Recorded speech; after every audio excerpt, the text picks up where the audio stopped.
अगर आप लोगों का भी कोई भी ज़मीन संबंधित कोई भी सवाल है तो आप जो है पूछ सकते हैं, कमेंट करके पूछ सकते हैं, या फेसबुक अगर यूज़ करते हैं तो फेसबुक पे जाइए, कंप्यूटर की 99 सर्च करेंगे, ऐसा मिलेगा। लाइक करने के बाद जो आप वहाँ पे मैसेज जो है भेज सकते हैं, तो उसका हम रिप्लाई देने का जो है प्रयास करेंगे।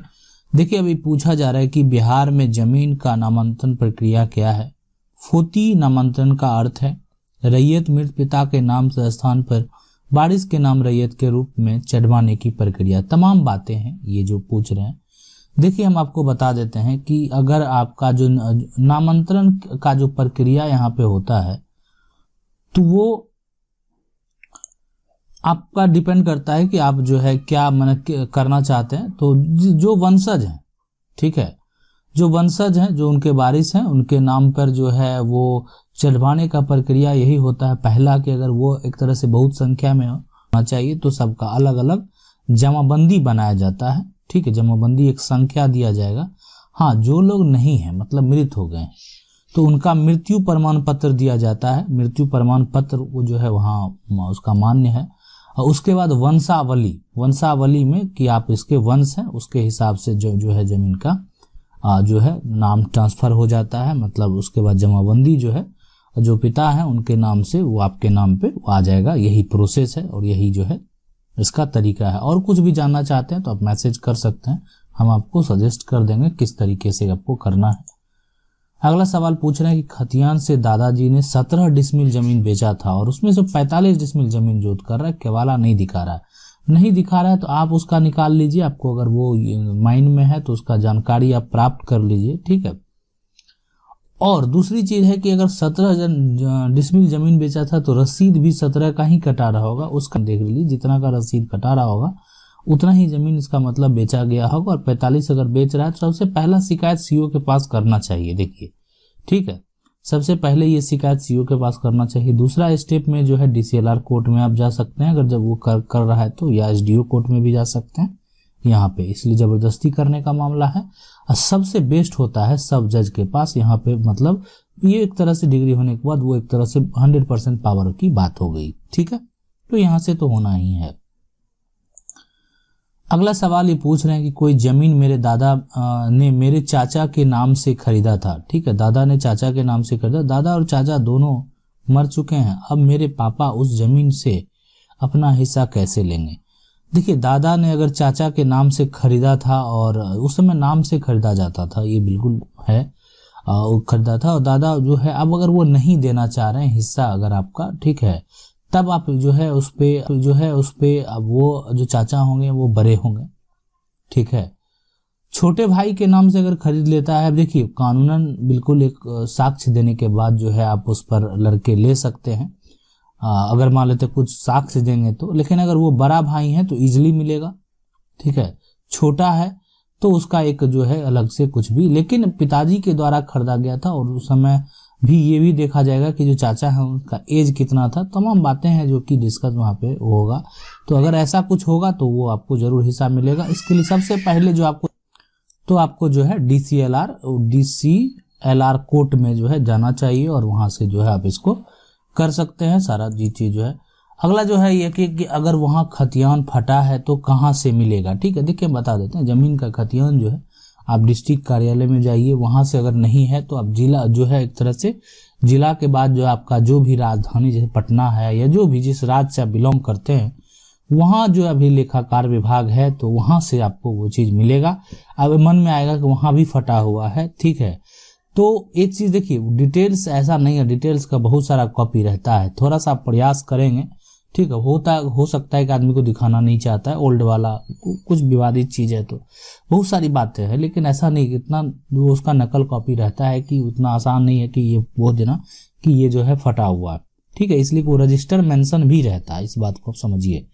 वो कॉपी का जो है रजिस्टर में भी मेंशन किया हुआ रहता है, तो इसका रिकॉर्ड एक रजिस्टर में भी नोट करके लिखा हुआ रहता है। और अलग अलग जितने जमीन के विभाग के देखने वाले होते हैं सभी के कार्यालय में भी इंफॉर्मेशन वो चीज भेजा हुआ रहता है। तो ऐसा नहीं तुरंत एक बार में बोल देना कि वो फटा हुआ है तो वो दस्तावेज नहीं मिलेगा अब ऐसा, ठीक है। तो इसलिए मतलब एक तरह से वो टालना हो गया इस चीज को करना।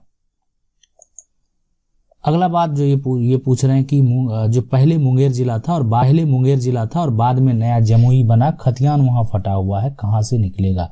देखिए अगर वहां पे फटा हुआ है तो अब जो एक तरह से जो आप जो है अगर बिहार से है तो पटना जाइए, पटना का जो अभिलेखाकार विभाग है वहां पे संपर्क कीजिए और सारा वो चीज बताइए, ठीक है।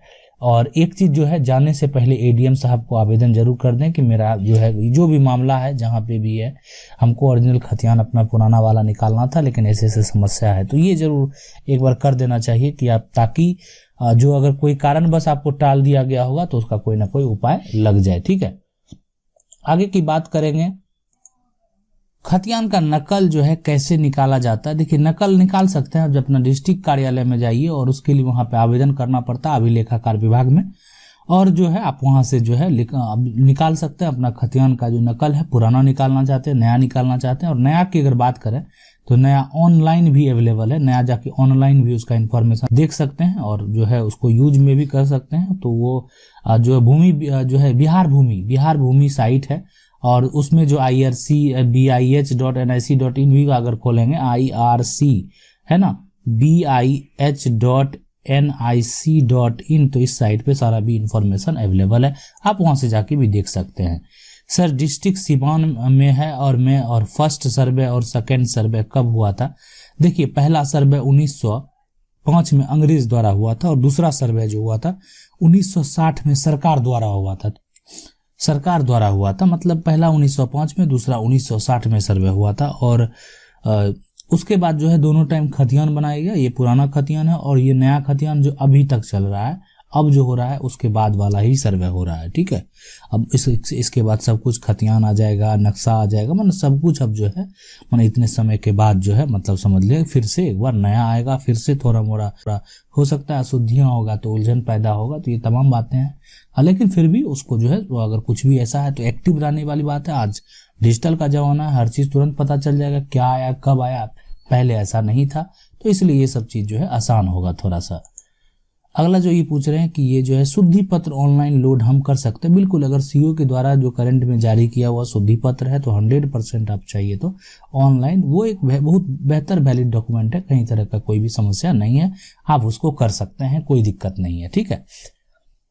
आगे बढ़ते हैं और देखते हैं कि देखिए कि ये पूछ रहे हैं कि भाग जो है ना और वर्तमान और पृष्ठ संख्या दिखा रहा है और जो है खेसरा संख्या जमाबंदी पर नहीं दिखा रहा है, तो क्या करें बता देते हैं आपको। जो है सबसे पहले परिमार्जन के थ्रू जो है इसको सुधार करना पड़ेगा, ठीक है।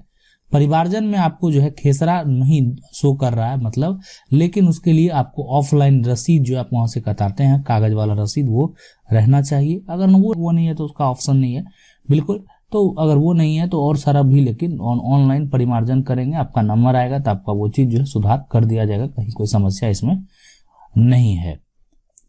आगे अगर बात करें तो ये पूछ रहे हैं कि जो प्लॉटन के दाखिल खारिज कराए लिए है ना, लिखा है और है ना दाखिल खारिज कराए लिखा है, विवादित भूमि विक्रेता के नाम पर बतौर जो है संक्रमणीय भूमिधर अंकित है। इसका मतलब क्या हुआ, देखिए ये जमीन विवादित है और ऐसा लिखा गया उस पे कि इस पे कुछ ना कुछ विवाद होगा, तो इसलिए ऐसा लिखा गया वहां पे, और इसका मतलब है कि जो दाखिल खारिज उसका जो है नहीं हुआ है, ठीक है, एक तरह से।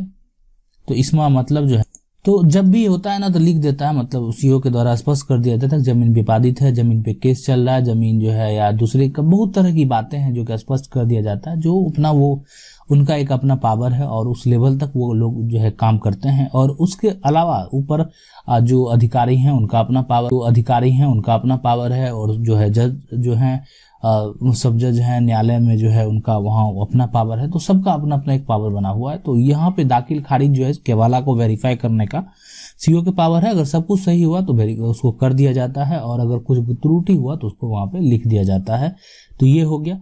तो जमीन पे अगर कुछ ना कुछ विवाद होता है तो लिख दिया जाता है कि जमीन पे विवाद है और इस पे जो है कुछ ना कुछ समस्या है। देखिए जब भी आप मान लेते हैं जो भी आपके पास केवाला होता है, ठीक है, तो सबसे पहले आप इसको ऑनलाइन करते हैं जिसके पास है ना, और उसके बाद होता है दाखिल खारिज। हम बता देते हैं जिनको नहीं पता है, ठीक है। दाखिल खारिज, मतलब ऑनलाइन करने के बाद दाखिल खारिज, ये बहुत जरूरी होता है कि ये यही तरीका है जिससे क्या होता है कि पुराना नाम ट्रांसफर होकर नया नाम चढ़ता है। मतलब अगर आप केवाला को ऑनलाइन नहीं करेंगे, दाखिल खारिज नहीं कराएंगे, तो आपके जमीन का जब तक हो सरकार के सामने मालिक, पुराना मालिक जो आपको जमीन बेचा है वही रह जाएगा, और उसका फिर भी वंशज कभी भी उस जमीन को दोबारा बेच सकता है। और इसलिए ये भूमि विवाद हो गया। तो इसलिए सबसे जरूरी होता है दाखिल खारिज। अगर दाखिल खारिज आप करवा लिए तो फिर वर्तमान में आप मालिक हैं और उसके साथ आपके साथ ऐसा कोई समस्या कभी भी नहीं आएगा। तो इसको ये बेहद जरूरी होता है। अगर आप लोगों का भी जमीन संबंधित कोई भी समस्या है तो कमेंट करके पूछ सकते हैं, वीडियो के माध्यम से जवाब देने का प्रयास करेंगे। वीडियो अच्छा लगा वीडियो को लाइक जरूर कर दें और चैनल को पहली बार देख रहे हैं सब्सक्राइब करके जो बेल आइकन है उसको जरूर दबा लीजिए। मिलते हैं अगले वीडियो में, तब तक के